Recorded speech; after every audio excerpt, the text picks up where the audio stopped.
So today I'm going to show you a really powerful tool called the Eyedropper tool. It's really helpful and really easy to use. So let's say I've got this image here and I want to color match that because it's part of my design. So I've got a shape here, let's just say a rectangle. Let's make it a solid color. And then I want to match this shape. It's really easy. I'm going to left click on this Eyedropper tool and then I'm going to mouse over this image. So if I mouse over the yellow part and left click, it's going to try to match that color. If I come to the blue part of this shirt, left click, then it matches that color. Match the skin color, pretty easy to do, left click. And different parts, different shades, and you just keep doing that.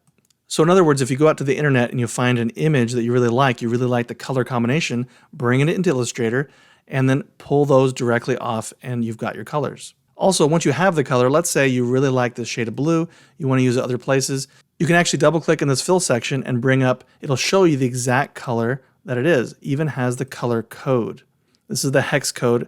And in another video, I'll talk more about these Hex codes, but this Hex Code, if you just copy that and any kind of future project, you can paste it and use that same color. This would be a great time to like this video and subscribe to the channel. It's quick, easy, and it's free.